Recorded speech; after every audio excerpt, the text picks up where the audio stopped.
Bangaroo Studios, the AusBiz COB is the key stuff you need to know about the day in business and finance. Welcome to the COB. I'm Sue Lannon. Thanks for joining us. Let's have a look at how the market is finished up. It was quite a positive day. You can see on the SIBO up about 0.3%, and looking at the ASX 200 with the market just settling, that's also up about 0.2% as well. So let's have a look at some of the themes of the day. Of course, we heard about the inflation figures. Is inflation still too hot? So inflation remaining above the RBA's target range. So we did see consumer prices rise by 4% over the year to May. So that was a bit cooler from the year to April. That's as fuel costs and holiday travel eased over the months. And we did see the monthly consumer headline price fall as well. But the issue is core inflation still, as I mentioned, above the RBA's 2 to 3% target range. So we saw core inflation rise to an annual rate of 3.6%. Now, seesawing session. Now, ASX was boosted after that cooler than expected inflation figures came out. Ran out of a bit of steam, but as you can just see from the graph, it's ended the day up about 0.2% on the ASX 200, and most sectors ended higher. Miners and energy stocks lost ground on lower commodity prices, but banks among the sectors ending up today. And we have seen a bit of a tech test. The beaten down tech stocks bounced back today, in fact doing the best of the sectors on the ASX 200. We did see WiseTech surge, but of course it's been sold off badly after that news about founder Richard White allegedly being the subject of an AFP investigation into human trafficking. Now, Richard White has denied knowledge of, quote, any such investigation. WiseTech also denying that it knows any knowledge about any investigation. Of course, WiseTech facing ongoing challenges from the issues surrounding Richard White. Let's have a look now at the sectors of the day. As I mentioned, tech stocks did well. WiseTech rebounding up 13%. Xero also having a good day, up 8%.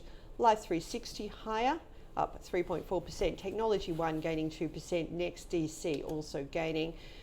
Now, gold was among the mining sectors that were sold off, aside from Northern Star. Evolution Mining down, Newmont Mining, and Genesis Minerals. And of course, that's because of the price of gold fell overnight.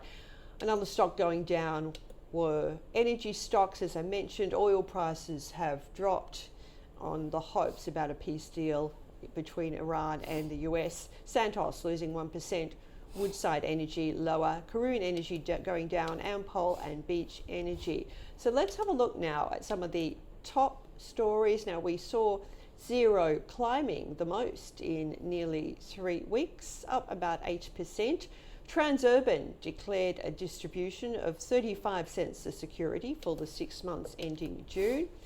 IFM Investors securing more than 50% of the takeover target Atlas Arteria. Tasmea will buy energy services provider JPS Group in a deal worth $75 million. And we saw Baby Bunting tumble on a dour outlook as rate hikes hit consumers. Now, joining us is Mark Gardner from MPC Markets. Thank you so much for joining us today. Good afternoon. Yes, so we did see inflation cool slightly over the year to May, still 4% in terms of the headline numbers. Yeah, look, the headlines were a little bit, a little bit lower than the expectation, but the trim mean and the weighted mean, which are the RBA numbers that they look a lot closer at, they were a little bit stronger than expected. So we are still in a territory where that trim mean being it's around that 3.5 mark or 3.6 mark is going to still have the RBA on watch. I think we're obviously on hold in the near in the foreseeable future, but Michelle Bullock was very clear. If inflation starts to head higher, then we are going to see more rate hikes. But obviously, with the changes in tax, etc., with the budget, and then creating a fair bit of uncertainty, and then obviously the Hormuz deal as well. We'll probably see some, inflation being put into the transient category. That'll probably give them a little bit more wiggle room to be patient. So I don't expect anything for the next couple of months at least, unless those inflation numbers start to heat up. So we're very data dependent in terms of that. And of course, one of the reasons that fuel costs have fallen is because of a cut in the fuel excise, and that's only temporary. Yeah, look, and they're extending that because I'm obviously trying to get a little bit of good press, but I've got to say, with fuel prices where they are at the moment, it's largely inconsequential, to be honest. They've extended that half of that excise tax. They've delayed it for another month or so while energy prices come back down, and we've already seen fuel prices, I think on average broadly across Australia, come back to sort of normalised levels. So, but it was, we forget that it was a good 4 months, and prices tend to go up and come back down a hell of a lot slower than they go to the upside. So, be interesting to see how it plays out. In terms of the food, consequences on food inflation, that 4 month period means the crops weren't planted, so that food inflation is going to stick around no matter what. So, it's still early days as yet, and we'll I guess again we need to be data dependent. We'll see how it goes, but if it is going to be transient, then like I said, the RBA will be the RBA will probably be understanding of that.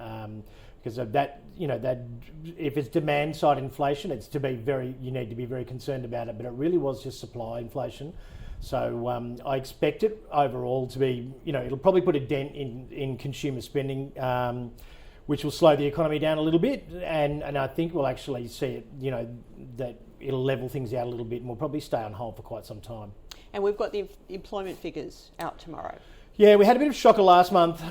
We expected sort of to rebound tomorrow, but I would say around this budget uncertainty, I've got an inkling that we may have, as a business, you really want to see the outcome and whether that budget's going to pass and how things are going to be for your business moving forward. And a lot of people would be meeting with their accountants at the moment, doing end of financial year tax planning, etc.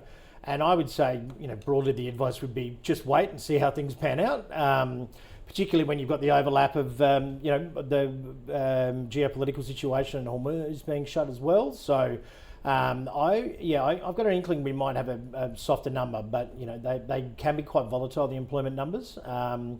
We're still in the mid fours for the unemployment rate, which in a historical sense is extraordinarily good. So overall, it was a pretty good day on the market. Yeah, we had that lead in, obviously. There was a fair bit of Asian panic. The Hang Seng's been getting hit quite hard. That's sort of more of that China tech. The Kospi obviously being down 10% yesterday, and the circuit breaker being triggered, which means that they shut the market essentially. But 4 stocks make up 62% of their index, and they're all in memory chips. So, and that sort of triggered a bit of a sell-off in the semiconductor sector last night. But overall, in the context of things, year to date, the S&P's up around about 30%. And as you can see there, even with that pullback last night, I think it's still outperforming by nearly 110 odd percent. So, and as you can see from April there, where there was that, March, April, where there was that slight dip, it's been an extraordinary rally. And if this was to fall back another 20 or 30%, I wouldn't be surprised at all.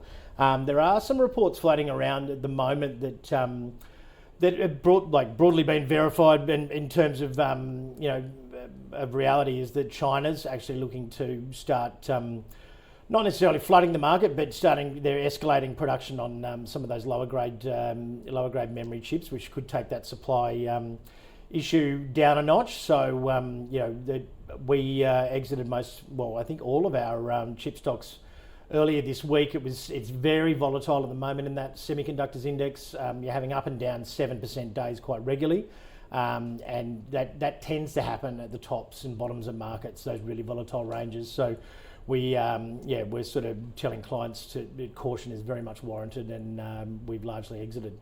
Yeah, and we've got chip stocks, Micron reporting in the morning. Yeah, so this will be key. So now this rally's, we've had that extraordinary rally out of that March-April period. If Micron even has the slightest hint of not living up to expectations. I would expect that sector to be absolutely belted again. But as you can sort of see from a relative standpoint, it's gone so hard at this point that even that 20 to 30% correction would be fairly minor in the scheme of things. But I dare say there'd be a lot of very nervous punters watching those Micron results tomorrow. So in terms of defensive stocks, what are you looking at? The healthcare sector's starting to show a little bit of green shoots at the moment. I think Telix and Clarity, Telix is up around 10% today. He's getting very close to 6 to 12 month highs. It's had a very good string of positive announcements recently. They're coming up to that final FDA approval in early September, or it's due by early September. It can come out early sometimes. And that stock's looking really positive at the moment. And then, like I said, you've had CSL stabilise and head a little bit higher. You've had Cochlear bounce around about 16% in the last month or so. And even in the US, the healthcare sector, which is usually a defensive sector, it's had a torrid time in the last 18 months and has been really out of favour. But you're starting to see some of the quality really stabilise and start to crawl back higher. If there is a defensive switch out of the likes of the Mag 7 or the hyperscalers or the chip stocks, and there's concerns around the global economy or the market in general, you would expect that people will start to gravitate towards those healthcare stocks. So I wouldn't be sort of going all in at this point, but certainly I think it's certainly worth having a little bit of a nibble at some of those names that you like. Telix is one of those for us. Okay, Mark Gardner from MPC Markets, thank you for joining us. Thank you. Let's have a look at stock of the day now. It was Baby Bunting, Andrew Weiland from DP Wealth Advisory, and Henry Jennings from Marcus Today joined us.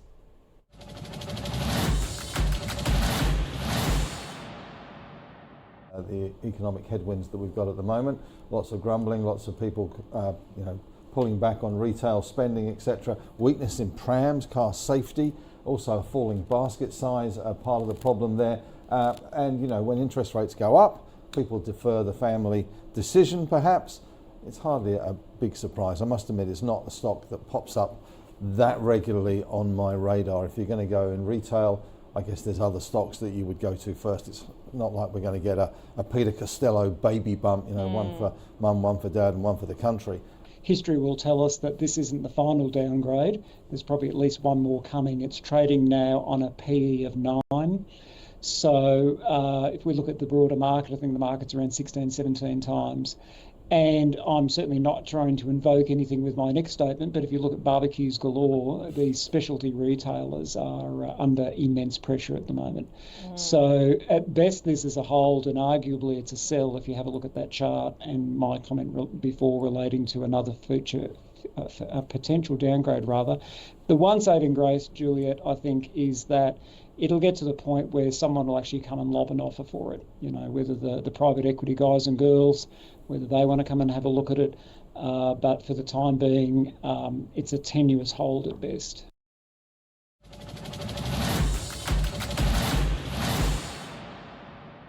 Now let's have a look at the best and the worst on the market today. Firstly, taking a look at the market leaders. As we mentioned, WiseTech Global bounced back after a couple of days of sell-offs because of the issues surrounding the founder, Richard White. Xero also had a good day, as did Elvra Lithium, Telix Pharmaceuticals and IGO also doing the best on the ASX 200. Let's turn to the laggards now. Predictive Discovery lost more than 12%. Beach Energy, one of the oil stocks, going down more than 8%. Ora Banda Mining, West African Resources and Alkane Resources also lower. Let's have a look at the small caps. Fortify doing the best. LTR Pharma up more than 12%. ReadyTech up 10%. Prospect up 9%, and Elixir Energy also higher. Looking at the losers in terms of the small caps, Comet Ridge lost more than 19%, Serco fell more than 12%, Credit Clear lost ground, as did Baby Bunting, that we've been hearing about because of a profit downgrade, and Berkeley also fell 10%. Now, let's have a look at what's happening overnight. As we mentioned, we've got the Micron Technology results out overnight, and US new home sales are also out for May. And the day ahead tomorrow, of course, the big news tomorrow will be the unemployment rate, expected to edge down to about 4.4%. Last month, in April, it came in at 4.5%. Let's have a look now at the market close. The CBO 200 has finished up 0.3%. Now, that's a similar figure also on the ASX 200. It's also up about 0.3%. Now, most sectors did in fact rise up. About 9 sectors ended higher, led by tech stocks, healthcare stocks, utilities. Going down, weighing on the market, were materials and energy stocks. Energy stocks were the biggest losers. Thanks for watching the COB. I'm Sue Lannon. Join us again tomorrow.